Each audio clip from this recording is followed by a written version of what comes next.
Now, gusto ko kayong kwentuhan. Ito pong katedral, ito pong building na ito ay kino-construct. At tinanong ho nila isa sa mga gagawa, sabi niya, anong ginagawa mo? Sabi niya, eto, nagtatrabaho para kumita ng at least 1,000 kada araw. At yung isa namang manggagawa, tinanong din ho nila, ikaw, ano namang ginagawa mo? Eto, nagsasalansan ng mga bato, nagsasalansan ng mga gamit, yan ang aking responsibilidad dito. At yung isa naman, sabi niya, ikaw, anong ginagawa mo? Excited ako kasi nagtataguyod kami ng katedral. Ano napansin po ninyo? Lahat sila, pare-pareho lang kanilang trabaho, pero may kanya-kanya silang nakikita at perspektibo kung ano yung kanilang trabaho. And kadalasan, yung pong may tao ng tingin lang nagtataguyod kami ng katedral ay mayroong isang malaking misyon na ginagawa. Ano sa maraming tao, nakakalungkot po dahil maraming tao walang kamisyon-misyon sa buhay. Natanong niyo lang yung katabi niyo, ikaw, anong misyon mo sa buhay? Na huwag niyo na hintayin sagutin dahil hindi niya masasagot. Kasi yung iba masasagot nila agad, pero iba matagal sila mag-iisip, oo nga no, why do I exist? What's the point of being here in this world? No, kaya ho, ang karamihang tao, dahil walang misyon, punong-puno ng konsumisyon. May totoo.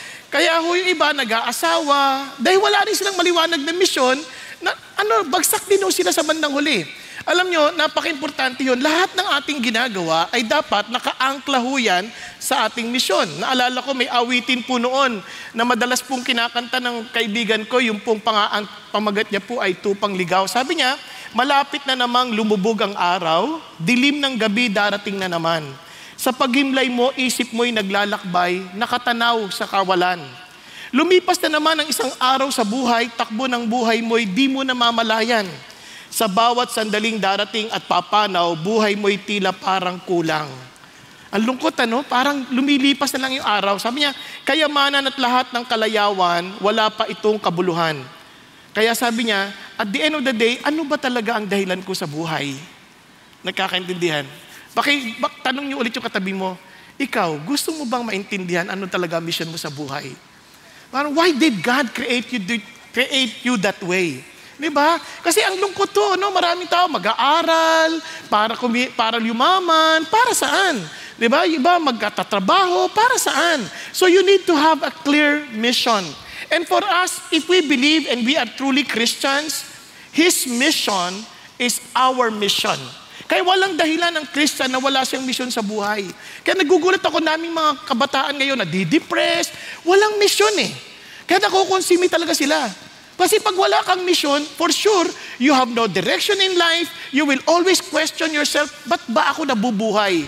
Kaya itong series natin ito, dahil ito ay ating mission month, na magandang paalala sa atin that we have a mission. We are a people of mission. Noon po, pagkadigmaan, noong ikalawang pandaigdigan digmaan, pag tinanong ka anong mission mo at mali ang sagot mo, patay ka na kagad. Kasi alam na nila kagad na you are not part of the team. You are not part of the army. Kaya doon pa lang tanong sa atin dito, pag tinanong ka, ikaw ay anong mission mo? Kaya sa atin po, it's very clear. Sabi ni Jesus, so Jesus said to them again, peace be with you. Can you imagine? As the Father has sent me, I also send you. Now, if we truly understand Christianity, we are meant to continue the work that Jesus has started. Because we are the body of Christ. Tayo po yung katawan ni Kristo. Tayo po yung kamay ni Kristo. Tayo yung paa ni Kristo. Because He is the head. Are you following? Kaya we are a people of mission. Kaya hindi tayo basta pumapasok sa isang lugar na hindi natin iniunawa. Kasi meron tayong mission. And kaya nga naman, bago umalis si Jesus Christ, itong habilin niya sa kanyang mga tagasunod, kanyang mga alagad. Pakinggan na. And Jesus came up and spoke to them saying, all authority has been given to me in heaven and on earth. Now, listen to this. Sa kanyang pagsasalita, mapapansin nyo, mayroon na kagad dalawang probabilidad na nakikinig doon. One, someone who will accept His authority. Or the other one, who will reject His authority. Tama ba? Kasi dalawang posibilidad. O, tingnan nyo ha. Katulad ng sa pagkakataon to, dalawang nakikinig sa akin. Nakadilat, na nakikinig. Yung iba naman nakapikit na nakikinig. Kasi nakapikit, nagpe-pray sila, nag-iisip sila malalim. Diba? Kaya sana'y ganun na nga. Now, let's continue. Sabi niya, if you understand that authority has been given to me on earth and in heaven and on earth, tignan niyo yung word, therefore, di ba? Kumbaga, lahat ng kapangyarihan sa langit at sa lupa ay nasa akin na. Kaya naman, humayo na kayo. Parang ganun eh. Diba? Humayo kayo at sabi nga nun, make disciples of all the nations. Ano siya sabi niya? Gawin mo silang lahat tagasunod ko. Gawin niyo silang tagasunod ko. Ay sabi niya, baptizing them in the name of the Father, the Son, and the Holy Spirit, and teach them to observe all that I commanded you, and lo, I am with you always, even to the very end of the age. Ang sinasabi ni Jesus ganito, if you do accept my authority, in heaven and on earth, bagamat tanggapin mo yan o hindi, the authority has been given to me. But for you, if you do accept my authority, go therefore and make disciples. Anyone who does not make disciple somehow ignores or rejects the authority of Jesus. Type nyo? Tanong yung katabi mo, ikaw, do you accept Jesus' authority? Pag-isipan nyo mabuti. Di ba? Huwag nyo nang hintayin yung sagot. Dahil alam nyo naman, pag sa mukha pa lang, alam nyo na. Di ba? Sa totoo lang, ito pong malaking hamon sa atin. Tayo sa bansang Pilipinas, we always claim that the only Christian country in the Far East. Pero do we really accept Jesus' authority? Do we really understand what it means to make disciple? Yung word of disciple pa lang, a committed follower of Jesus. Doon pa lang. Kaya hindi yun yung parang, Christian na ako, nagpunta na ako sa CCF. Hindi yun ang issue. Katulad nga ako, kapon, mayroon po, na isang araw, may nakausap ako, nakita niya ako, sabi niya, sa TikTok ka, di ba? Sa TikTok. Sabi ko, ha? Ako? Sabi ko, hindi ko maalam na, ako sa TikTok. Sabi niya, oo, lahat ko kayo pinanonood, follower ninyo ako. Sabi sa kanya, ayoko kitang maging follower. Maging follower ka ni Jesus. Tapos pinakita ko sa kanya yung best decision. Sabi ko, ito, basahin mo ng mabuti. Sana way pagbalik ko at magkita tayo ulit na talagang ikaw ay tagasunod na ni Jesus. Nakuha ninyo? Kasi wala naman ako magagawa sa iyo eh. Di ba? Kumbaga, kahit na sumunod ka sa akin, hindi kita maililigtas, si Jesus lang. I want you to be the follower of Jesus. Yun ang sinasabi niya. Pag sinabi mong nation, lahat ng uri ng tao yan. It's not about China, gano'n. Hindi. Lahat ng uri ng tao. And the word baptizing them, as in, they must come up to a point in their lives that they will declare publicly that they are followers of Jesus. Di ba? Kasi marami sa atin, takot na takot nga eh. Uy, Christian ka ba? Ano yun? Hindi, Christian ka ba? Ano yun? Tapos, pag bakit hindi ka makapagsalta? 007 ako. parang secret agent ako. Hindi ako pwedeng malaman nilang Christian. Hindi, obra. They need to know that we are followers of Jesus. Kasi nga, kaya yung word na baptized is really to make sure that you're identifying yourself with God and teaching them what, look at the words, to observe all that I commanded you. So, tayo muna, tagasunod ni Jesus, then we tell people, sundin nyo rin, hindi nyo pagsisisihan. Alam nyo, mahirap magsabi ng ganun kung hindi nyo naman talaga na-enjoy yung Christian life. Kaya nga ho, maraming tao, they don't understand this kasi nga, hindi lang na-enjoy yung kanilang Christian quote-unquote na buhay. Pero ang buhay Kristyanismo is worth following. Bakit? I am with you always, even to the end of the age. Wala na pong buhay na talagang makabuluhan, kundi yung buhay na alam mo, kasama mo si God. Amen po? Now, kaya sabi niya, His mission is my mission. Kaya last week, kung naalala niyo si Sam, nakalimutan ko yung pangalan. Nagblanko ako Ano yun? Sammy Morris. Sammy Morris. Naalala niyo, si Sammy Morris. Ang ganda sa inyo. Tingnan niyo, napansin niyo, overcoming the challenge. Hindi the challenges. Hindi ganon. Overcoming the challenge. Hindi sinabi, overcoming a challenge. Why? Because if we are to make disciples of all nations, most of them will reject Jesus. Kasi this is a spiritual warfare. Because there is the challenge to bring out these people from darkness to the kingdom of light. Di ba? Kaya mabigat yung challenge. It's a spiritual warfare. It requires love. Kasi kung hindi mo naman mahal yung tao, why will I dare to save them? Di ba? Why will I dare to to rescue them from the spirit of darkness? So we need to pray because it was a spiritual warfare. Hindi ito parang mag-evangelize, didigmain mo yung tao. Talagang, pag hindi ka tumanggap kay Diyan, papatayin kita. Parang walang ganon. Di ba? Kasi weapon nga, spiritual weapon. And of course, truth. Dahil sa mundong ito, grabe, parang minomold ang mga kabataan sa kasinungalingan. Ewan ko kung nagiging aware kayo, no? Parang namomold yung tao dito sa kasinungalingan that they need to really understand the truth that will set them free.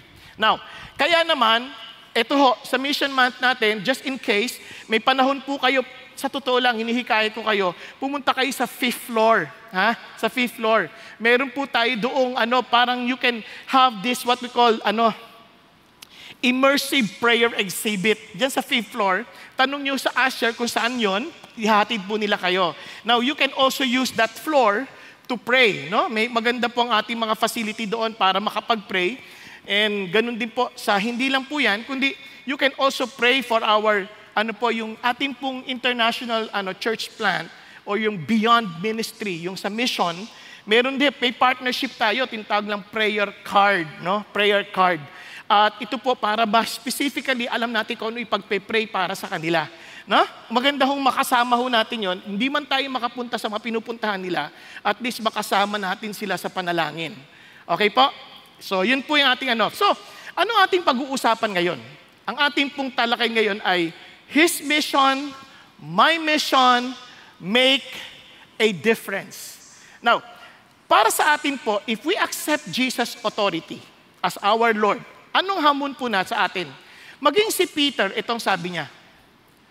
Kasi yung verse 7, verse 8, yun yung pagtanggi kay Jesus bilang cornerstone. Sa madaling salita, ayaw nila si Jesus. But for us, sabi niya, who believed in Jesus, ano daw tayo? You are a chosen race. Okay? So pinili tayo, a chosen race. A royal priesthood, no? Hindi ka lang ordinaryong saserdote or pare, sabi niya, ikaw ay pari ng kataas-taasan, di ba? A royal priesthood. No, lahat tayo, sabi niya na tagasunod ni Jesus, a royal priesthood. Hindi lang 'yon, a holy nation. Kanina yung kinakanta nating Tagalog, pinagpala ang bayan na ibinuklod. Ibig sabihin, we were set apart as a nation. A people for God's own possession. Biruin nyo, ang sarap, no? Parang talagang inaangkin ka ng Diyos. At sabi niya, so that you may proclaim what? The excellencies of Him who has called you out of darkness into His marvelous light. So ito pong mga tagasunod ni Jesus, sila po ay, anong tawag sa kanila? They are a chosen race, a royal priesthood, a holy nation, a people belonging to God. At ano pong ating pong role? Tayo po ay magpapahayag ng kanyang kadakilaan. Now, wherever we are, sa opisina, sa eskwelahan, sa bahay, dalangin po natin na makita nila yung kadakilaan ng Diyos because of us. Okay? Meron ka ba ditong kasama mo sa opisina? Magka-office mate kayo? Meron ba? Walang nag-opisina? Okay. Magkasama sa bahay. Meron? Pakita sa kamay. Ayan, magkasama sa bahay. Pwede bang sabihin mo sa katabi mo, alam mo, nakikita ko nga ang kadakilaan ng Diyos sa'yo. Para ang hirap sabihin. Sabi ba naman, inubo? Hindi, alam nyo, yun ang hamon sa atin, ha? Kasi I pray that people will look at us and they will see the excellency of God. Now, ito pang sabi na, imagine kung bakit ganun na lamang ang paghangad ng Diyos sa ating ganyan, no? We were not a people, hindi tayo dati kabahagi sa tao ng Diyos, but now, the people of God. You had not received mercy. Hindi mo natanggap ang awa ng Diyos. You're doomed to perdition. But now, you have received mercy. So ano sinasabi ng Diyos? Kaya naman, mga mahal ko, iminumungkahi ko, paalalahanan niyo sarili niyo, kayo ay mga estranghero dito sa mundo na to. You are aliens of this world. To abstain from fleshly lusts which wage war against the soul. Talagang meron pong digmaang spiritual. You are not of this world. Sabi niya, keep your behavior excellent. You want to declare God's excellency? Let your behavior be excellent. Bakit? Sabi niya, among the Gentiles, so that in the thing in which they slander you as evildoers, they may, because of your good deeds, as they observe them, glorify God in the day of visitation. Alam nyo, sa panahon natin, mapapansin nyo yung mga batas na sinusulong, hindi lang dito sa bansa natin, maging sa ibang bansa, ay halos lahat pasalungat sa Kristyanismo.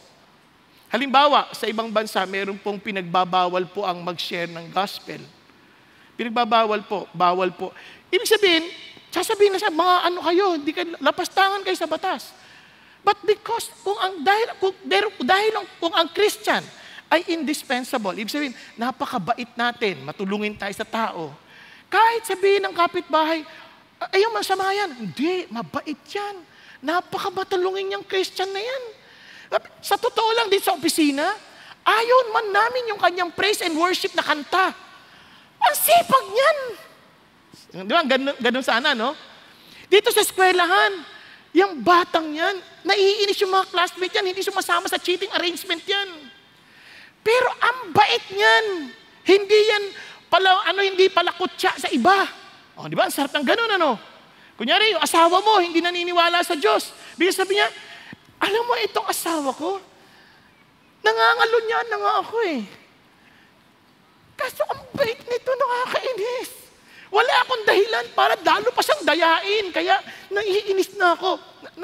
Pagka ganun yung buhay natin, naku po, imposibleng maalo tayo sa mga Kristiyano. Bakit? Talagang pagdating ng Panginoon Diyos at binisita sila, hindi sila makakatanggi. Because they saw the excellencies of our behavior. Amen po? Hello? Kaya kahit saan, sana po tayo po mga Kristiyan, masasabi nila, kahit na ang stricto ito, pero hindi ko maitatanggi, iba ito. Ang sipag, magalang, di ba mapagmahal. Yan po ang dapat Christians. Ayos ba? Ang problema, pag nasabing Christian, naiisip nila kagad, ay napaka-judgmental niyan. Pag may ginawa akong konti, binabible ako kagad. Di ba? Alam, masama yan ha, babible na agad. Di ba? Parang tuloy, nawawala na sila ng gana sa Kristyanismo. Kaya nga sinasabi sa inyo, hindi yan ang Kristyanismo. If they only knew Jesus, they would desire Jesus. Amen? Now, dito na tayo ngayon. So, yan ang sinasabi ng Panginoon. Now, meron pong 4 important, remember the word ha? 4 important things to remember. Bakit ko dinidin yung important? Kasi puro M po kasi eh. Ay, ayaw tuloy gumalaw. Ayan. 4 important. Ang corny ko talaga. Sabi niya, una, the means and the messenger, the multitude, the message, and the multiplication. 4 na M. Alalahanin natin. Actually, 5 yan. Pero means and the messenger, isa lang. That's multitude, message, and multiplication. If we want to make a difference sa buhay ng ibang tao, remember the means and the messenger. Ano po ibig sabihin nito? Let's start with this. Sabi niya, when the day of Pentecost, nabasa natin, di ba? When the day of Pentecost had come, pag yung word ng Pentecost, ito po yung 50 days after the Passover, meron po silang sineselebrate doon sa Israel during that time. Sineselebrate nila ang first fruit. Pag sinabi mong first fruit, ito po yung, kunyari, ito na yung unang ani. So, pag maganda yung unang ani, they're expecting that the rest of the harvest kapareho nung first fruit. Tama ba? So, yun ang ina-expect nila. So, itong Pentecost had come, tamang-tama naman yung mga alagad ng Panginoon at lahat ng tagasunod ni Jesus Christ at that time, they were all together in one place. Nasa isang lugar lang sila. And suddenly came from heaven a noise like a violent rushing wind. Just imagine, sobrang lakas ng hangin, no? Talagang sobrang lakas nun, siyempre, parang ano. Sabi niya, and it filled the whole house where they were sitting. Biro mong, kung saan sila nakaupo, talagang may lakas ng hangin. Now, and there appeared to them tongues as of fire. Parang sa bawat sa kanila, meron pong apoy. Can you imagine, pagsamahin mo yung apoy at hangin? Ano na-i-imagine ninyo? Di ba, ang daling kumalat yan. Tama? Now, sabayan natin. Sabi niya, distributing themselves, and they rested on each one of them, and they were all filled with the Holy Spirit, and began to speak with other tongues as the Spirit was giving them utterance. So ano napansin po ninyo? Here is Jesus Christ. Ito po yung mga alagad ni Jesus Christ. They were waiting for the coming of the Holy Spirit. Kasi pangako ni Jesus, for us Christians, meron pong banal na Espiritong ipinakako ang Diyos para sa atin. At yun po ay yung kapangyarihan kung saan yung same power of Jesus will be with us. Okay? Kaya bakit ko sinabi yan? Bago ulit nag-ascend si Jesus, itong sabi niya sa mga alagad, when they had come together, tinatanong siya, Lord, ito na po ba yung panahon na ibabalik mo na yung kaharian ng Israel? Kasi sa kanila, kung dating na yung Mesyas, dapat ibabalik niya na rin yung kaharian ng Israel. Pero hindi yun ang palatuntunan ng Diyos. Una muna, magbibigay muna siya ng pagkakataon for people to come to know Him, then eventually, He will come back again bilang pagbabalik ng kaharian. Are you following? Now, ito po. So sabi niya, He said to them, hindi yan ang inyong priority. Yung alamin ng panahon, kung kailan. Si God lang, si tatay ko lang nakakaalam ng lahat ng bagay na yan. So parang sinasabi ni Jesus, katulad ngayon, mapapansin niyo, maraming Christians, sobrang gustong inaalam lahat. Kailan ba darating si Lord? Kailan darating si Lord? Tapos minsan kinukompute pa nila sa ganitong panahon, darating si Lord. Sabi ng Panginoon, huwag kayo dyan mag-focus. Sabi niya, mag-focus kayo doon sa papagawa ko sa inyo. Sa halip na abangan nyo yung pagdating ni Lord. Kasi marami sa atin gusto na kagad dumating si Lord. Kasi unang-una, parang wala tayong kahirapang radanasin sa buhay. Tama ba? Yung iba naman, ayaw nilang dumating pa si Lord kasi nag-i-enjoy pa sila sa buhay. O kaya naman, hindi pa sila ready humarap sa Panginoon Diyos. So, iba-iba yung pakiramdam ng tao. Pero iba, natatakot na talaga, pag dabalitaan lang parating na si Lord, parang doon pa lang sila nag-iisip na magbabagong buhay. Pero sabi ng Lord, hindi yan ang dapat yung iniisip. Dapat, ito kayo, tatanggap kayo ng kapangyarihan mula sa Holy Spirit at darating siya sa inyo. Sabi niya, kayo ay aking magiging, patotoo, saksi, witnesses. Yung word na witness dito, alam niyo bang martir ang ibig sabihin? Parang handa kang mamatay sa patotoo mo. Kasi maraming tao, sa totoo lang, hindi sila magpapatotoo. Kunyari, nakakita sila ng krimen, hindi sila magpapatotoo kasi madidelikadong kanilang buhay. Tama ba? Kaya when you are to witness, kailangan ready ka to die. Kaya nga, meron pong tinatawag lang witness protection program. Ngayon, so ganun yun. Sabi niya, kayo'y magpapatotoo, both. Ibig sabihin, in Jerusalem, Judea, Samaria, to the remotest part of the earth. Sinasabi ni Jesus, kahit saan kayo pumaroon, patotoo ko kayo. Okay ba yan? Kunyari, sa opisina, patotoo ka ni Jesus. Sa eskwelahan, patotoo ka ni Jesus. Sa bahay, patotoo ka ni Jesus. Kahit saan ka, patotoo ka ni Jesus. Okay ba yan? Pakisabi sa katabi mo, witness ka ba ni Jesus? Di ba? Ibig sabihin, nakilala mo ba talaga siya? Makikita mo, alam mo, totoo yung kapangyarihan niya. Kung hindi mo pa nararanasan, wag ka mag-alala. Pwede mo siyang maranasan. Pagkatapos ng service na to, wag mong hindi siya lalapitan. Okay ba tayo? Basta dito pa lang, sabi ng Lord, both in Jerusalem. Hindi yung dito muna, tas dito na. Hindi, both. Kahit saan. Pagpapatotoo kay Jesus. Okay po? No. So, tuloy tayo. So, nung sinasabi niya yun, maghihintay sila sa kapangyarihan, they all gathered together sa upper room. At sama dyan si Peter, si John, si James, si Andrew, si Philip, si Thomas, si Bartholomew, Matthew. Lahat sila nandoon. Kasama rin si Mary at mga kapatid. Kasama rin. Sa mga 120 sila naghihintay. So, in Acts chapter 2, dumating yung Holy Spirit as promised. Because when God tells us something, He will surely do it. Nagkakantindihan. Pag pinangako ang Diyos, gagawin niya yon. Kaya, panghawakan natin. So they waited.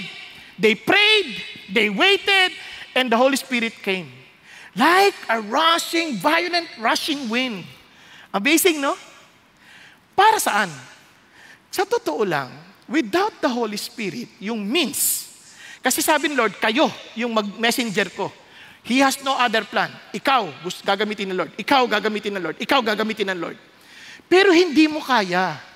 Hindi yan nadadaan sa galing natin o dahil sa natural ability natin na magaling tayo magsalita. Walang ganon. Sabi niya, lahat tayo, because it's a spiritual warfare, kailangan natin ng power from on high. Are you following? We need the Holy Spirit.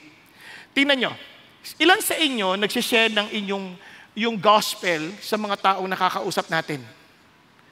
Di ba? Konti lang. Karamihan, natatakot. Tama, hindi mo madali eh. Kasi baka mamaya, tanggihan ako, nakakakaba eh. Kaya nga sabi sa pag-aaral ng crew, ito daw yung mga dahilan ng 2020 kung bakit hindi nagsishare ng gospel. Takot, walang oportunidad, walang dahilan, hindi equipped, at hindi interesado yung iba. Sobrang busy, nakakahiya. Ayaw naman lang parang sabihin, ang kulit mo naman. Parang ganyan. O kaya, ayaw ka maka-offend ng iba. Ano napansin niyo? Itong lahat ng ito, ang ibig sabihin niyan, we are too filled with ourselves. Ang sentro, sarili natin. Ay, hindi ako nakapagsi, nakakaya, natatakot ako, baka ano sabihin sa akin. Di sarili, ang filled tayo with sarili, tama? Kunyari, walang opportunity. Sabi nga, go eh. Ibig sabihin, intentional, gagawin mo yun, di ba? So, hindi naman ako marunong eh. Tapos, punong-puno ka na naman ng sarili mo, hindi ka marunong. Ang sabi ng Lord, kaya marami tayong naaaksayang panahon. Tingnan ninyo ha. Sa Acts 4:31, for example, when they were, nung tinakot sila, sinabi sa kanila, huwag mag-share ng gospel. They were threatened. Okay? What did they do? They prayed. Acts 4. And when they prayed, look at the words. And when they had prayed, the place where they had gathered together was shaken. And they were all filled with the Holy Spirit and began to speak the word of God with boldness. Alam mo na you are filled with the Holy Spirit, hindi yung speaking in tongues. Yes, praise God for that gift. Pero ang unang palatandaan, you will have boldness, tapang, to share the Lord. Kasi the Holy Spirit will glorify Jesus. Okay ba yan? Parang malungkot na kayo ha.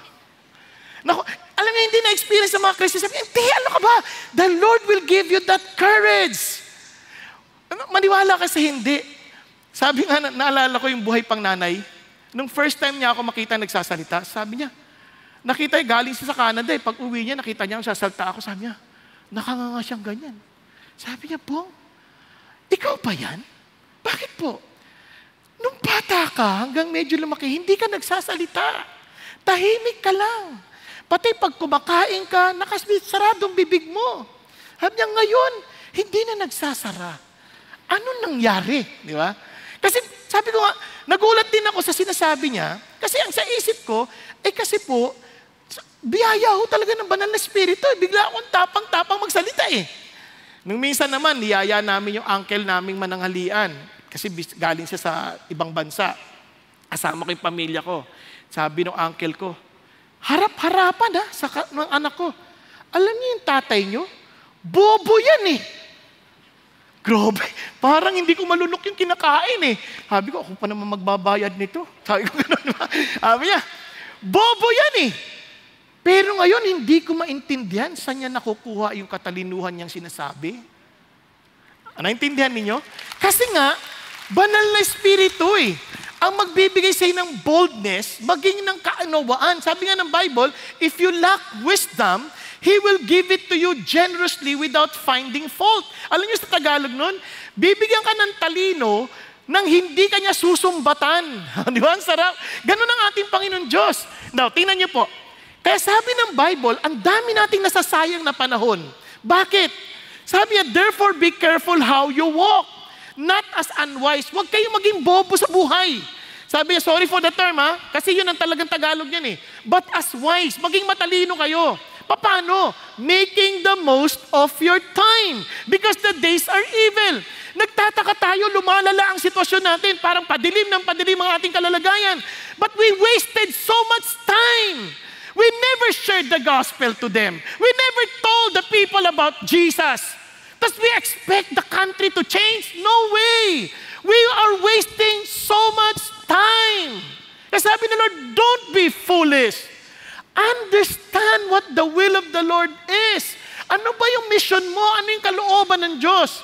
Do not get drunk with wine, for that is dissipation, but be filled with the Spirit. Sabi niya, you let yourself be filled with the Spirit, Para matapang kang sabihin, eto ang solusyon. Kaya ang daming corrupt kasi they thought that they will be happy by having so much money. Hindi nila maintindihan na habang nagpapatayo sila ng maraming bahay, hindi sila masapatan. Dahil kailangan nila si Jesus. Sa opisina natin, ang daming tamad. Kasi akala nila, pag nakalusot sila sa trabaho, sasaya sila. Nakalimutan lang, ang kailangan mo si Jesus. Ang problema, yung Christian mismo, hindi rin sila masayang nagtatrabaho, reklamador din. Kasi hindi na nakikita yung sarili nila to be with Jesus. Kaya sabi ng Bible, be filled with the Spirit. Ano epekto? Then you will speak with one another in psalms, in hymns, always giving thanks to God. Hindi ka sasaya kung hindi ka filled with the Spirit. Hello?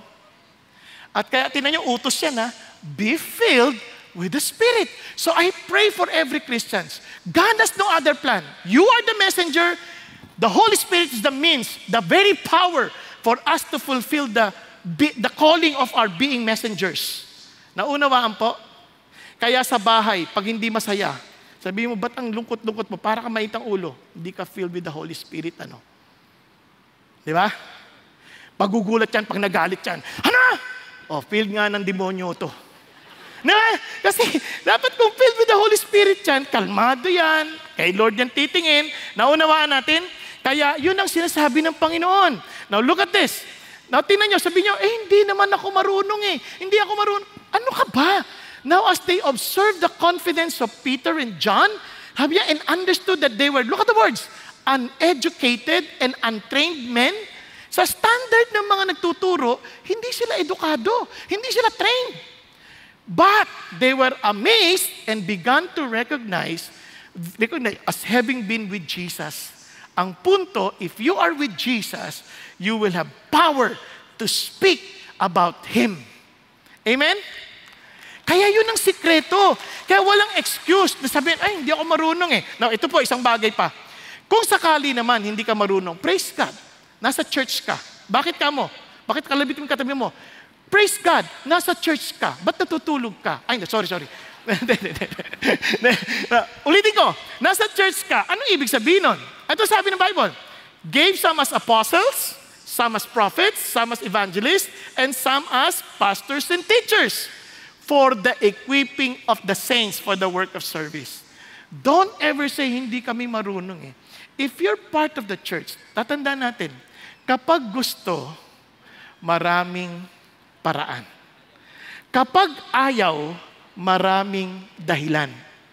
Pakisabi mo nga sa katabi mo, pag gusto, maraming paraan. Pag ayaw, maraming dahilan. Okay po? Ba't ko sinasabi sa inyo? Kasi dito sa atin sa CCF, wala kang pwedeng palusot kasi faithful ang mga leaders natin to train that's the body of Christ, to tell the world about Jesus. Kaya nga, mga training like, tinanong ng prayer share. Di ba yung prayer share? How are you? How can I pray for you? Tinuro sa atin yan. Kunyari, hindi ka masyadong, anong pwede ko pag-pray sa'yo? Katulad ng kapatid ko na naoperahan yung daliri ko, yung katabi namin, ooperahan din, kinakabahan. Sabi ko, tatabihin ko na sana, ipag-pray ko, ay naunahan ako ng kapatid ko. Sabi niya, can I pray for you? O pinag-pray, di ba? So, para mawala yung kaba. Kasi kung ako lang magpe-pray na, sasabihin ko, Lord, kung hindi mo siya pagagalingin, kunin mo na. Joke lang. So, pinag-pray ng kapatid ko, so at least mayroong chance na makakapag-share ng gospel. So, may mga ganong pagkakataon. How can I pray for you? Di ba? Yung tinatawag ng prayer share. You pray for the person, you ask others to pray along with you para buksan na ng Diyos ang kanyang kaisipan. Then show concern, show love in practical ways. Then share the gospel. Di ba? Yun ang sinasabi ng Panginoon. Hindi naman agad-agad yan. Pwedeng nagtatanim ka muna. O, di ba? Kaya sabi niya, katulad ditong kapatid natin, nakakatawa, itong mag-asawang ito, would you believe, si Chino at si Kailin. Alam niyo po ba, ang gulo nung kanilang buhay mag-asawa. Sobrang gulo. Gusto na nga ho itong magpakamatay. Kaya, sabi na, maghiwalay na nga tayo, mag-divorce na tayo. Kaya lang, bago sila mag-divorce, sabi ni Kailin, itong nanay ni Kailin, bakit hindi niyo muna subukan ng umatay ng CCF? So, nung umaten sila sa sisip, tumanggap sila kay Jesus Christ.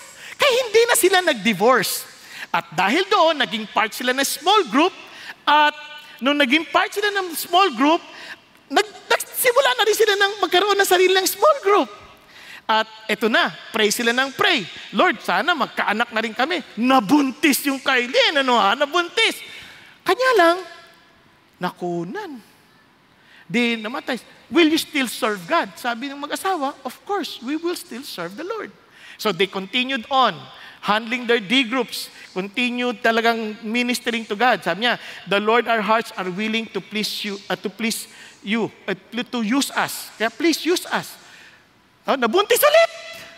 Praise God. Kanya lang, nakunan ulit. Sabi niya, will you still serve me? And sabi ng mag-asawa, mahirap, but we will continue to serve you. So they led people, their friends, and their D groups to the Lord. At yun po, patuloy sila nagsilbi sa Panginoon. At pansinin niyo po naman, ito po, patuloy na nagdi-D group sila doon sa ibang bansang yun.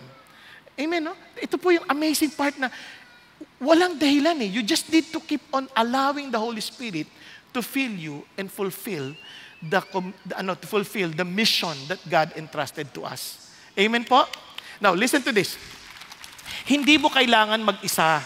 Tingnan ninyo, kahit sinong mga Christians noon when they were persecuted, ito lang ang isip nila. Therefore, those who had been scattered went about, look at the words, preaching the word. Kahit saan sila mapunta, they preach the word. Kahit saan sila maidala, they preach the word. Diba? Kasi yun ang mission eh. Kaya kung wala sa atin yun, alam natin wala tayo sa lugar. Alam natin na we are just living on this world. Kaya nga, alam nyo na kaagad what emptiness you are going through. Now, in this world, hindi mo kailangan mag-isa. Tingnan nyo to. Si Julia Child, isa po siyang, meron siyang cooking show sa France. Ang galing ho niyan, ang daming nanonood dyan. Ngayon ang tanong, kung tingnan mo, parang siya lang mag-isa, di ba? Parang akala mo, siya lang gagawa lahat eh. Hindi. Ang totoo niyan, maraming crew yan sa gilid. Nagsisiksikan sa ilalim. Di ba? Ano sinasabi natin dito? Hindi mo kailangan gawin ito mag-isa. May D-group ka. Sama-sama kayo. You pray together. Di ba? Pero wala kang D-group na feeling mo mag-isa ka. Kaya may D-group, may church kang kinabibilangan to train you. Hindi ka nag-iisa. Pakisabi sa katabi mo, hindi ka nag-iisa. God has provided you the means, but remember, God has no other plan but for you to be His messenger. Walang iba. Ikaw yun. Ikaw ang pinili ng Diyos to be the messenger in your area, in your own world. Wala siyang ibang hinahanap. Wala siyang plan B. Ikaw ang gusto niya. Ikaw ang hinirang niya. Because His mission is our mission. Now, sino? Sino? Now, tingnan niyo po. Kaya ho yung multitude. Bakit? Tingnan natin. Now there were Jews living in Jerusalem, devout men from every nation under heaven. When this sound occurred, the crowd came together and bewildered because each one of them was hearing them speak in his own language. They were amazed and astonished, saying, paano na nagawa yun? They're speaking in our language and hear them in our own language to which we were born. And sabi niya, Parthians, Medes, Elamites, residents of Mesopotamia, Judea, Cappadocia, Pontus, and Asia, Phrygia, Pamphylia, Egypt in the district of Libya, around Cyrene, visitors from Rome, both Jews and proselytes, Cretans, Arabs, we hear them in our own tongue speaking the mighty deeds of God. Amazing, no? Si Lord na muna ang nagdala ng mga tao sa kanila. At ang galing, iba't ibang bayan na agad. Para sa ganon, kapag ito nakakilala kay Jesus, sila na kaagad ang magdadala ng mensahe wherever they go. Because their mission, God's mission, will also be their mission. The moment they follow Jesus, sila na rin, pareho na rin ang mission nila. Kahit saan sila mapunta, they will proclaim the word of God. Nasusundan po. Kaya hindi excuse yan kung talagang Christian tayo. Now, ito po. They were declaring what? The mighty deeds of God. Now, tingnan niyo po ito. And they all continued in amazement and great perplexity, saying to one another, "What does this mean?" But others were mocking and saying they're full of sweet wine. Now, ano sinasabi sa atin dito? Ang dami tao. They're willing to listen. Pero hindi lahat tatanggap. May mga taong pagkukutsain ka. Kaya huwag ka ma-surprise. May pagtatawanan ka. Lasing ka lang! Parang gano'n, di ba? Pagtatawanan ka. Wala ka sa sarili mo, mga buang against kayo. Di ba? May mga gano'n. Pero huwag kang mag-alala. Hindi naman ikaw ang tinanggihan nila, si Jesus eh. Okay ba yun? Okay, hindi naman natin pinipreach ang sarili natin eh. Si Jesus eh. Kung tanggihan nila, hindi ikaw ang tinanggihan, si Jesus. Okay ba yan? So, ito na sila. Ito ang sinasabi ng Lord. Now, alam niyo po ba, ito nakakatuwa. Si Jesus, in one of His preachings, dala niya yung mga alagad niya. Sabi niya, there are lots of peoples around us na kailangan nila yung gospel. Tulad nito. So, seeing the people, look at the words. He felt compassion for them because they were distressed, dispirited like sheep without a shepherd. Then He said to His disciples, "The harvest is plentiful, but the workers are few. Therefore, beseech the Lord of the harvest to send out workers into His harvest." Now, tingnan niyo po. Kung ikaw po ang expert na farmer, how would you know na yung pong harvest is ready na? Siyempre dapat alam mo, tama? Okay ba tayo yan? Alam mo dahil kung ikaw yung expert na harvest. And look at Jesus Christ. Sabi niya, yung harvest is plentiful. Ang dami. Sa ating panahon, marami nagsasabi na yung mga tao hindi na nila tanggap si Jesus. Hindi yan totoo. Bakit? Tingnan ninyo. When people are distressed, dispirited, like sheep without a shepherd, walang direksyon, walang pinupuntahan, that's a harvest field. Dispirited, distressed. Hindi niyo ba napansin, ang daming mag-asawang distressed. Ang dami sa opisinang distressed. Ang dami sa kaklasmate nating dispirited. Ang daming mga tao na walang dinidireksyon ng kanilang buhay. Punong-puno ng fears sa buhay. Mga kababaihan na takot na tumatanda na sila na baka hindi na sila ibigin. At dahil wala pa rin silang boyfriend hanggang ngayon. Mga asawang babaeng takot na takot. Then iniisip nila baka magkagusto yung kanilang asawa sa iba dahil ang dami nilang pilegi sa mukha. Those are distressed spirit. They are ready for harvest. Mga lalaki na nakikita na baka maging inutil na ako, walang trabaho, ako matatanggap. So confused and full of fears. Those are people who are dispirited and distressed. They're ready for harvest. Hello? Mga bata na magbabagsakan sa eskwelahan, umaasang wala ng K-12. Pero hindi pa rin natanggal. Kinakabahan, baka gerahin tayo ng China. They're full of distress and dispirited. They are ready for harvest. Ang problema, kung yung Christians mismo, they are dispirited and distressed. And they do not experience the truth of Jesus Christ who delivered them from this kind of life. Christians should never worry. They should keep on trusting the Lord because their future is in His hands. Kung tayo man ay mamatay dito, praise God, we will never die. We will just transfer residence. Kaya hindi tayo natatakot. Hello? Sabi mo sa katabi mo, ikaw rin ba distressed and dispirited? Baka ikaw ang i-harvest. Diba? Kasi, tingnan nyo, kaya ang dapat ang prayer natin, Lord, mag-send ka ng laborer. Kasi ang problema na natin, dahil sobrang selfish tayo, ang pinagpe-pray natin lagi, tagumpay ng trabaho natin, tagumpay ng business natin, tagumpay ng mga anak natin. Hindi masama yon. Ang problema lang, wala tayong apoy ng para sa Diyos. Kawawa yung mga tao. Hirap na nga, impyerno papunta. Pag-isipan niyo mabuti. Alam niyo, kung meron po akong laging iniiyak sa Diyos, at kung bakit pinaglalabang ko pong magsalita sa Tagalog. Lord, hirap na ho kaming mga Pilipino. Kung impyerno papunta namin, maawa ho kay sa amin. Nakuha niyo po. Ang daming kabataan ngayon, hindi alam ang pinupuntahan. Akala lang magpa-cute. Ay, kita ka. Lahat, laging pa-cute ang gusto makita. Kahit anong gawin mo, hindi ka cute. Hanggat wala kang direksyon sa buhay. Because you're just like a sheep without a shepherd. Marungis, walang direksyon. Are you following?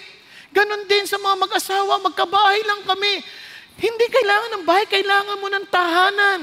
May bahay ka nga, ginawa mo naman tirahan. Tirahan kayo ng tirahan, mag-anak. Di ba? Maganda yung bahay mo, kahit nagre-renta ka, mayroong tahanan na every time you come home, napapatahan ka sa lahat ng mga pait na pinagdaanan mo sa maghapon. Because Jesus is the center of your family. Yun ang sinasabi ni Lord. Ang daming multitudes, they need Jesus. Kaya nga ang problema, mismo tayo ang may pangangailangan kay Jesus. Kaya kailangan natin tiyakin ang ating ugnayan kay Kristo para madala natin yung mga tao kay Kristo. Kaya nga alam niyo po ba, sabi nga nila, sa bawat isang Christian, 12 ang hindi pa nakakilala sa Panginoon. Ni hindi nakarinig ng kanyang salita. Alam niyo, walang imposible sa Diyos. Halimbawa po, yung kapatid po natin, si Jay at si Lani, nakakatuwa po sila. Inatasan po sila ng Panginoong Diyos na magtayo ng satellite sa Nueva Ecija, sa Cabanatuan. Sila po ay taga Malolos. Can you imagine, they had to travel as in 6 hours back and forth para lang magministeryo doon. So, nung nabuo na nila yung kanilang mga D-group, yung mga workers na pwede na magawa, dumating ang pandemic, 2020. Nagsara lahat. So, paano na? Ang gospel, hindi mo pwedeng pigilan yan. Kapag ka-will ng Diyos, may daan lagi. If there is a will from God, there is always the way. Amen po? So nakita niya sa Acts na pwede lang gawin na ito yung pong mga house churches. So kung may magbukas na tahanan, nagbubukas, doon sila nag-fellowship, nagsishare ng gospel. Alam niyo, nakakatawa. Ito halimbawa, ito isang fellowship yan, isang house church yan. Can you imagine, from that time on, nabuo nila 125 house churches na. Hallelujah! And isipin nyo yung anong mga epekto. Mga mag-asawang naayos, pamilyang naayos. Bakit? Because God is looking for this kind of people ready for harvest so that they would experience the power of Jesus to change lives. Yun ang ating mensahe. Kaya may nagtanong sa akin, may mga tahasan na, mula ang propeta ka ba? Ikaw ba ay sabi ko, isipin mo lang ito. Buhay ng tao na ayos, mga adik na napalaya sa kanilang adiksyon, mga mag-asawang naghihiwalay na ayos ang kanilang relasyon. Itanong mong sarili mo kung wala si Jesus doon. Are you following? Hello? Hindi namin kayo niyayaya sa CCF. Niyayaya namin kay Jesus. Because He alone can change you. He alone can give you life. Kasi siya ang mensahe. Kaya nga, tingnan nyo lang itong batang to. Si Yuan, 18 years old sa Dubai. Isipin nyo na lang, ang tigas ng ulo, normal sa maraming kabataan. Akala nila sila ang magaling. Akala nila alam nilang lahat ng bagay kaysa sa kanilang mga magulang. Pinag-aral lang ng magulang. Feeling nila mas matalino na sa kanilang magulang. Maraming ganun. Hindi ko sinasabing masasamang bata kayo. Normal lang yon dahil isip nyo talaga matalino kayo. Matalino naman talaga kayo. Kaya lang, naging masakit sa damdamin ng mga magulang dahil pasaway. Sabi na, bakit hindi mo dalhin sa Elevate? Dinala na sa Elevate. Nakakatuwa. Nakakilala sa Panginoon Diyos. Nakita yung pagbabago sa buhay ng batang ito. And he started to have his own D-group. And started to handle his own D-group. At alam niyo pa nangyari, yung mga magulang, sabi niya, aba, kung anak natin nagbago na, na-inspire. Sila na rin, nagsilbi bilang usher sa CCF Dubai. At hindi lang naging usher, nag-handle na rin sila ng sarilang D-group. Di ba? Nagamit yung anak para ma-inspira sila. Sabi, hindi papayag na ganito lang din ang buhay natin. Katulad ng ating anak, dahil kilala niya na si Jesus, tayo rin ay maglingkod kay Jesus. Kaya walang pinipili ang Lord. Amen po? Walang pinipili ang Lord. Amazed na amazed. Alam niyo ba, sa totoo lang, itong kwento na to, iba yung kwento ko eh. Ito si Tere. Na-excite lang ako. Ito si Tere, hindi ko minamaliit ang mga domestic helpers. Kaya lang bilang nanay na magkaroon ng mapait na nakaraan, nagkaroon ng relasyon, hanggang sa nagkagulo-gulo yung pamilya, eto, napunta ngayon sa Paris, nagtrabaho bilang domestic helper. Nakikinig at nanonood ng ating CCF video, kaya yung online katulad ito, importante ho yan. At pagkatapos, nakilala ang Panginoon. Nag-join sa isang online small group. Nag-handle ng sariling online small group. At ngayon meron na rin siyang small group na face-to-face at online. At nakabuo sila ng more than 20 small groups. Kaya hindi mo sasabihin, maliit lang kami, ano lang ako domestic helper. Huwag mong maliitin ang sarili mo. Sabi nga ng Bible, ang matuwid na lingkod, magtuturo pa sa kanyang amo. Yan ang sabi ng Lord Mas magiging matalino pa sa anak ng kanyang amo. Bakit? Kasi si God ang katalinuhan natin. Amen po? Kasi lahat tayo may misyon. Nagkakaintindihan? Ito may kikwento pa ako. Ganyan din. Yung katulong, yung planchadora, masaya, nagpa-plancha, pakanta-kanta pa. Ngayon, itong amo niya, tuwing linggo, aalis, away ng away, magsisimba. Tapos ito namang planchadora, magpapaalam sa amo niya, Ma'am, pupunta rin po ako sa service mamaya ha. Pero masayahin. Alam niyo, nagtataka sila, bakit ikaw, lagi kang masaya? Anong sikreto mo? Ay ma'am, bakit hindi niyo subukan umatin kayo doon sa aming church? Sabi niya kasi doon, masaya doon. Ang bait-bait ng Panginoon Diyos doon. Talagang kita mo yung... Kasi nag-attend yung amo. Naku, natuwa yung amo. Ang gwapo ng pastora. Hindi dito nag-attend, sa iba. Kayo talaga, Natuwa. Sabi niya, ganyan pala yung mensahe sa inyo. Kailangan ko rin si Jesus. Nagkaroon, yung buong pamilya nakakilala kay Jesus dahil lang doon sa planchadora na yon. Kaya wala ho sa posisyon yon na sa ating commitment sa Diyos. Amen po? Bakit? Maliwanag po ang ating message. Anong ating message? Tingnan yung message. Mahaba ho yung message si Peter. Pero ditingnan natin pinaka-sentro ng kanyang message. Men of Israel, listen to these words. Jesus the Nazarene, a man attested to you by God with miracles, wonders, and signs which God performed through him in your midst, just as you yourself know.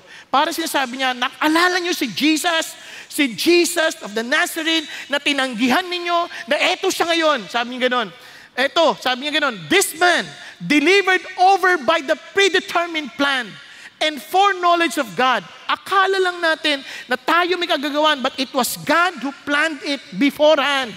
Na talagang binigay niya sa atin to. Bakit? You nailed to a cross by the hands of godless men and put him to death. But God raised him up again, putting an end of the agony of death, since it was impossible for him to be held in its power. Imposible siyang mapanghawakan ng kapangyarihan ng kamatayan sapagkat siya'y Diyos. Siya'y nabuhay na magmuli upang bayaran ng ating mga kasalanan. Yun ang sinasabi na ang mensahe si Jesus, ang kasentro si Jesus. It is by grace that we can be saved only through Jesus.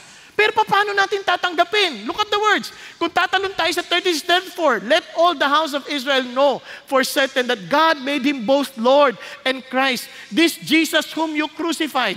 Kausap niya yung mga Hudyo. They knew the scripture well. Itong mga Hebrews na to, alam nila yung scripture. At yung prior to that, he was talking about David. And sabi niya, Jesus is better than David. David died and got rotten. Pero ito, when he died, he rose again from the dead. Siya ay Lord and Christ. Siya yung Panginoon at siya yung tagapagligtas. Yun ang sinasabi niya. Kasi sabi niya, crucify natin.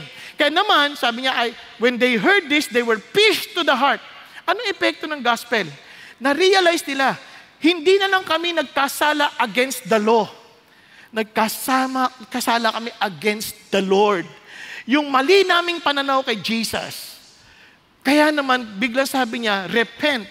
Magbagong isip ka na. As in, kung itong pananaw mo kay Jesus, siya lang ordinaryong tao na hindi siya tagapagligtas, magsisi ka na. Kilalanin mo kung sino si Jesus. Are you following? that He is God, that He is the Lord, He is the Savior. Yun ang sinasabi niya. And each of you be baptized in the name of Jesus. Again, identify yourself with the Lord. And sabi niya, that you may receive the forgiveness of sins and you will receive the Holy Spirit. And you know what the effect? They gave their life to Jesus. Kaya ang word doon, they devoted themselves to the apostles' teaching. Ano yung ibig sabihin ng devoted? Give away. They gave away their life to Jesus. They devoted themselves to Jesus. Alam niyo, marami sa atin, we claim we're Christians, pero hindi tayo willing to give away our lives. Kaya sobra pa rin tayong pag-iingat sa sarili, sobra pa rin tayong self-centered, selfish. Kapag tayo po'y nasaktan, gaganti tayo. Hindi ganun ang Christianity. The Christianity, the moment Jesus comes to us, He laid down His glory. Kaya kung siya mismo, Diyos, laid down His own glory sa atin, sige, hiyain mo na ako. Wala naman akong ipagmamalaki para sa iyo. Si Jesus lang. Kaya hindi mapaghiganti ang Christian. Hello? Hindi yung ano? Ang sabi mo? Ha? Labang ka ba? Pag tumawid ka dyan, tumawid, last chance. Minsan ganun pa tayo eh. Huwag na. Hindi na tayo, kasi we, as Jesus our Lord, laid down His glory, we are not here to magnify our own glory. That's nothing. Kahit sa mag-asawa, huwag na. Nasasaktan ako, pagpapalit mo ako sa pangit na babaeng yan. Nang ganun. Pakita mo yung kagandahan ng Diyos. And hopefully that guy, the Lord will open his eyes and come to Jesus and repent from his sins. Amen? Yun ang sinasabi ng Lord. And the moment we receive the Holy Spirit, that's power. Kaya sabi nga, akala natin mababait tayo. Kaya sabi ni Tim Keller, the gospel is this. Mas masahol pa tayong masama. Sabi niya, akala natin pinaniniwala ang mababait tayo. Pero sa kabila noon, we are more loved and accepted in Jesus Christ than we ever dared hope. Tanggap tayo ng Diyos dahil kay Jesus, not because of our goodness, but because of Him who loved us and accepted us. Kaya it's by grace. Kakaintindihan? Kaya hindi tayo lumalapit sa Diyos, mangangako ako, magbabago na ako. Hindi. Lord, hindi ko kaya magbago. Lumalapit ako sa iyo, kayo lang magbabago para sa akin. Tulungan mo ko. Bigyan mo ko ng uhaw sa katwiran, nang sa ganon, talikuran ko ang kasamaan. Hindi mo kaya yan on your own, but by the power of the Holy Spirit, you will change. Because that's the nature of Christianity. Amen? Kaya hindi yan parang religiosity lang. And finally, multiplication. Yung message, buhay yan eh. So magmumultiply yan. Kasi alam niyo po ba itong Circle of Wagon? Ewan ko kung familiar kayo dyan. Noon po, yung mga Amerikano, yung pag naglalakbay sila, yung mga pilgrims, nagkikreate sila ng Circle of Wagon to protect themselves. Sa mga atake sa labas, mga wolves, ganyan. Nagkikreate sila. Tapos, ang problema, kahit yung mga Hebrew, na-experience din nila yan to protect themselves from the Babylonians, they created their own called Circle of Wagon. Ang tawag nila doon ay Perushim. Perushim. At itong Perushim, para hindi sila mag-set apart sila, ito ay na-translated into Pharisees. Naintindihan niyo po? As Christians, huwag nating tago yung sarili natin sa loob. We need to be willing to take the risk of witnessing and dying to the enemies outside. Nang sa ganun, ang gospel patuloy na kumalat sa kanila. Kaya ito po mapapansin niyo sa mga Christians. Look at this. Sa atin po, kung maalala ninyo, may panawagan tayo sa Panginoon Diyos. Di ba sa Bible study, sa D-group, di ba meron tayong mga binayayang mga kaibigan, at may mga bagay na de-develop tayo. Titiyakin natin yung D-group ay hindi parang lugar ng social club na mag-uutangan, magkakaibigan. Kaya we discourage utangan sa D-group ha. Tapos magkatayo ng mga negosyo, we discourage that. Kasi hindi naman yun ang purpose niyan. Yung iba magdi-D-group para na magyaya sa multi-level marketing. Hindi masama yung negosyo na yan. Kanya lang, hindi yan ang purpose ng D-group. No? Kaya kung mayroon kayong ganyan D-group, sabihin nyo sa amin ha, para makasali kami. Hindi. No, sabihan nyo kami para ma-warningan natin kasi hindi namin i-encourage yan. Ngayon, meron pa nga magsasabi, may negosyo ako, ba gusto mo mag-ano, wag kayo magtatrap sa ganyan. Maraming ganyan, sasali, yun ang kilang dahilan para lang manloko. Pero kayo, maging matalino kayo, Christian naman kayo, di ba? So, ito po. Siyempre, we build relationships, di ba? Kasi relational yan eh. We're brothers and sisters, we belong into one body. And we are missional. Hindi tayo nandoon lang para lang for the sake of having a group, kundi iniisip natin how we are to advance the kingdom of God. Ganyan-ganyan ng mga Christians noon. Look at this. They were continually devoting themselves to the apostles' teachings and fellowship, to the breaking of bread, and to prayer. And everyone kept feeling a sense of awe. Kasi napaka-biblical, studying the Word of God. Everyone kept feeling a sense of awe, and many wonders and signs were taking place at the apostles' feet. And all those who had believed, look at the words, were together and had all things in common. Relational. At pansin niyo, pag binasa niyo yan, ilang beses niya sabi, together, together, together. Kaya sabi niyo gano'n, day by day. Look at the words, gano'n sila kadalas magkita-kita? Araw-araw. Minsan nga tayo, linggo-linggo lang. Ito, araw-araw. Continuing with one mind in the temple and breaking bread from house to house. Can you imagine, nakikita-kita sila ng malilit na grupo. And they were taking their meals together with gladness and sincerity of heart. Very relational. And praising God and having favor with all people. And the Lord was adding to their numbers day by day those who were being saved. So, ang hangad nila, lalo pa silang maka-advance ng kingdom ng Diyos. Amen po? Di ba nakaka-amaze yun? Na yun ang hangad ng grupo, hindi parang, tayo lang. Ay, mayroong bisita. Ay, wag na. Kakain lang yan. Wag ganun. Di ba? Yung minsan nga sa D-group po, masaya rin ng D-group, minsan nagdadala ng pagkain. Di ba? Nakakatuwa yung mga iba. Nahihiya silang magdala ng pagkain minsan. Pero pag pauwi, hindi sila nahihiya. Okay lang yon. At least minsan nakakakain sila, di ba?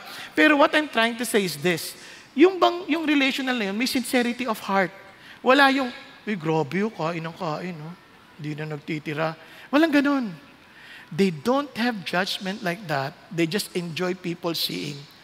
Come on, let's enjoy the great and the goodness of God. Amen po? Yan yung picture ng D-group. Now, ito po yung intentionality. Remember this, the things which you have heard from me in the presence of many witnesses. Sino ka?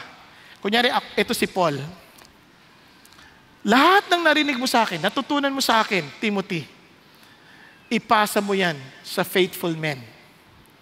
Nang sa ganun, itong faithful men will be able to teach others also. Nagkakaintindihan? It's a call for discipleship. We are called to spread the good news to people and disciple them. Remember, make disciples. Kaya kung wala ka pa doon, at least andun ang direction mo. Making disciples. Lord, do not allow the year to end na hindi ko po na-fulfill yung making disciple. Teach me. Kaya abangan po ninyo, magkakaroon tayo ng mga GLC classes pagkatapos ng service dito. Doon gaganapin sa kabilang building. Kaya abangan nyo yon para ma-reserve nyo na sa oras ninyo. Mga 1 oras kalahati. Okay lang sa inyo? Pag-pray natin. Alam ko, siyempre sa inyo, siyempre may mga trabaho pa, pero talagang tinalaga yun to train all of us. So, ito po, bago ako magtapos, pakinggan ho natin itong testimony ng isang kapatid from Hong Kong. Hindi ho natin siya mapayayang paratingin dito, kaya binidyo na lang po niya yung kanyang testimonya. Ito po, tawagin po natin at panoorin po natin ang testimony po ni Kathy Magana. My name is Catherine Magana, and this is God's story of His faithfulness in my life. In my youth, I was a proud and arrogant person. Even after hearing the gospel, I refused to give up my homosexual lifestyle and my bad habit of deceiving others. Throughout my bad behavior, my mom, who was the first Christian in our family, faithfully prayed for me. God eventually allowed all my sins to be exposed, and I was left broken and hurting. I first asked forgiveness from the Lord, and then from all the people I had hurt, such as my family and the women I had relationships with. I also forgive the people in my life who had caused me pain. I was already here in Hong Kong when a friend recommended CCF videos in YouTube to encourage me. After attending CCF Hong Kong Sunday services in 2018, I joined a True Life retreat and accepted that only Jesus could free me from the bondage of sin.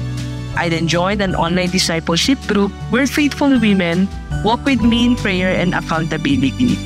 I praise God that day and alongside my family who did not judge or condemn me as I opened up about my struggles. This encouraged me all the more to follow God's design and vision for my life. I eventually began leading my own small group and made efforts to disciple my family. I started with my circle of friends here in Hong Kong and we formed a small group of 5 women. When the pandemic hit in 2020, God still led me to serve even as almost everything was locked down. I volunteered in the CCF Online Welcome Center under International Church Planting. I got to minister to and share the gospel with people from different countries. One of them was a lady from Malaysia who wanted to know more about Jesus. Being open to discipleship, we went through GLC materials such as Life Goals and GLC1. As her relationship with Jesus grew, so did her desire to be Christ-like to her family. She asked forgiveness from her mother for being disrespectful and stubborn. Her mother eventually accepted Christ while her father became curious as he noticed the gradual changes in their behavior.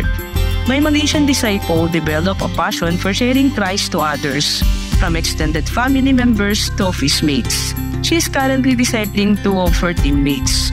She also began volunteering in a refugee camp in Malaysia, where she would share the gospel with those fleeing racial persecution. Even upon traveling to the Philippines for IDC in 2022, she was able to share the gospel to a Polish man in her hotel, then he eventually got connected to a D group in the UK. The Lord gave me the opportunity to minister to a retired 95-year-old priest. I was assigned to a night shift to take care of him. He was very open when I shared the gospel and said it was the first time he understood it clearly. We would pray every morning and even watch the Sunday messages from CCF. I have learned that we must have a sense of urgency and be intentional as God opens doors for the gospel. These doors may not always remain open. For example, my Malaysian disciple can no longer visit the refugee camp because of changes in her work schedule. The priest I was ministering to eventually passed away a few months later. Our time is limited. We only have one life and we need to make the most of it to make Jesus' mission our mission. I praise God that I still get to journey with my D group downline. And we have grown to 9 members. 7 of them are discipling other women, with one of them even based in Japan and another in the US. The harvest is truly plentiful. I know that in eternity, all our labor for the Lord will have been worth it. Till then, I take comfort in Christ's promise to be with us always as we fulfill His mission for us. To our Savior, Jesus Christ, be all the glory and praise. Praise God. Amazing, no? Kung paano gumilos ang Diyos. Now, alalahanin po natin to. Ulitin natin, His mission is our mission. Just imagine kung anong mga differences na nagawa natin sa buhay ng ibang tao when we fulfill this mission. Ang laki ka, we can make a difference. Amen po? Now, here's the mission of Jesus Christ. Remember, for the Son of Man has come to seek and to save that which was lost. As my Father sent me, so I send you.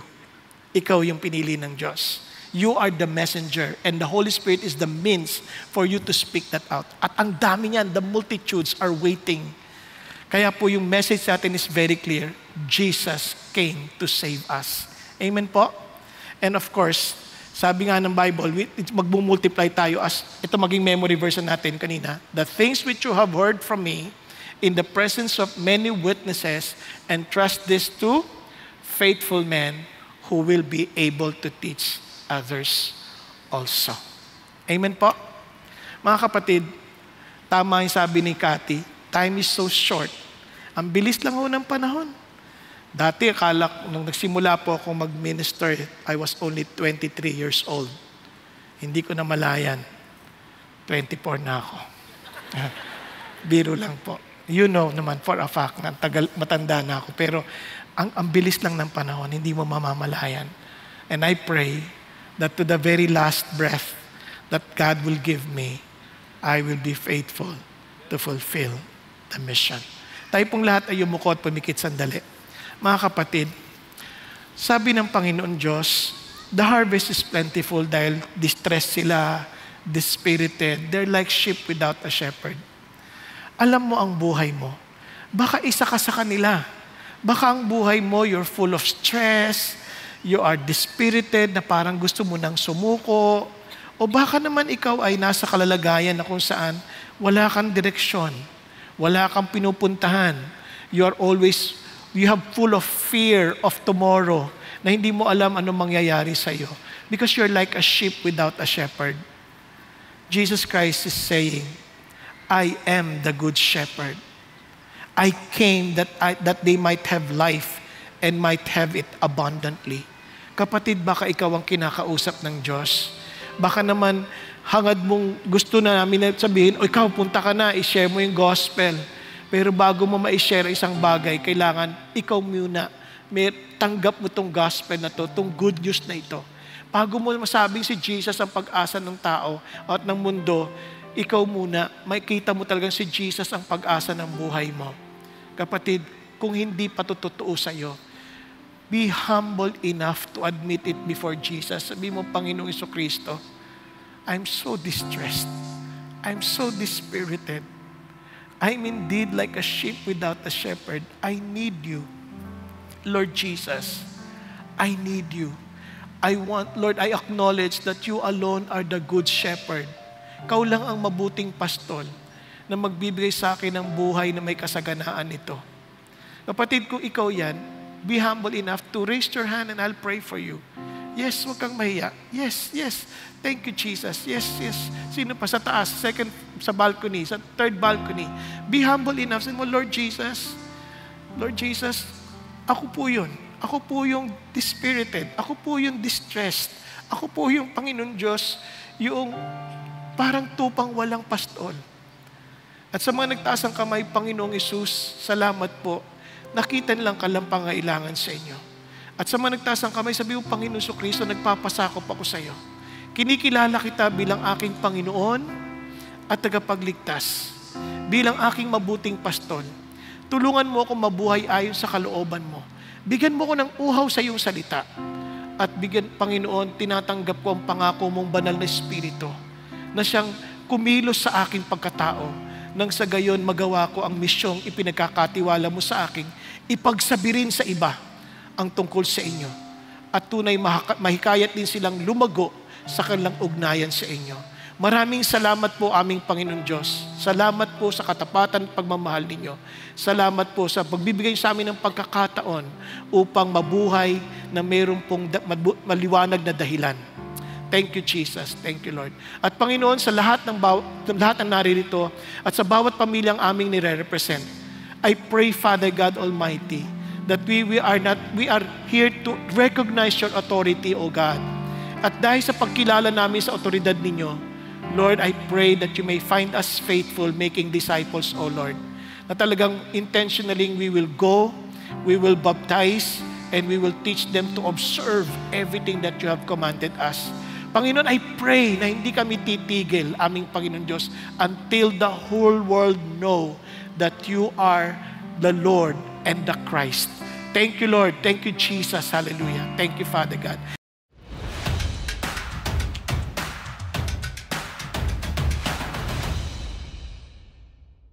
Magandang araw, CCF family. Welcome to Sunday Fast Track, where you ask real-life questions and we give you biblical truths. Ako po si Ayon Gonzaga from CCF Dubai at kasama natin ang ating speaker na si Pastor Bong Saking upang sagutin ang inyong mga katanungan. Magandang araw po, Pastor Bong, at maraming salamat sa mensahe mo ngayong araw. Magandang araw din, Ayon. Para po sa ating unang katanungan, ano ang dapat gawin ng isang taong discouraged na dahil sa paulit-ulit na rejection na natatanggap nila tuwing nag-share sila ng gospel? Ayun, napaka-importante una sa lahat. Asahan mo nang pwede kang i-reject. Kasi sabi ng Lord, sino man ang tumanggi sa iyo ay tumatanggi sa akin. At sino man tumanggap sa iyo, tumatanggap sa akin. So, ang importante, maintindihan mo, hindi mo to ginagawa para sa iyong sarili or parang ito'y pabor para sa kanila dahil kaligtasan ng Panginoon to. So, kung tatanggihan nila, sila ang nawalan, hindi ikaw. Pangalawa, pwede ka rin matuto. Ano bang mga dahilan ba't nila ako tinatanggihan? Baka hindi natin sila na ipapag-pray ng mabuti kasi may spiritual warfare yan eh. Yes. So you still have to spend in prayer bago mo rin i-share yung gospel. O pwede mo rin tingnan, baka naman ang tinatanggihan nila not necessarily the gospel, kundi tayo. Kasi baka yung ating patotoo hindi masyadong matalas. Kung kaya't minsan nagiging blur yung message dahil sa yung action natin sobrang lakas at yung ating sinasabi hindi na marinig. Kaya yun ang mga tingnan mong anggulo, no? Kasi pwedeng may mga bagay ka dapat ayusin sa bagay na yun. Thank you, Pastor. Sa pangalawang katanungan natin, maraming nagsasabi na naniniwala sila kay Jesus. Ngunit ginagamit pala nila ito para sa personal na hangarin. So paano po natin malalaman kung tama ang gospel na naririnig natin? Yan. Una, again, hindi ka rin dapat magulat sa ganung bagay. Kaya sabi ni Jesus, in the last days, many will come to me, say, Lord, Lord, did we not prophesy in your name? Did we not cast out demons in your name? Di ba? Matitinding mo yan. Did we not perform miracles in your name? But sabi ni Jesus, depart from me, I never knew you. So don't be surprised na may mga ganun tao. Ganun pa man, sabi naman ni Paul, masama man ang layunin nila o hindi, as long as Jesus Christ is preached, I rejoice, sabi ni Paul. So anong ibig sabihin nito?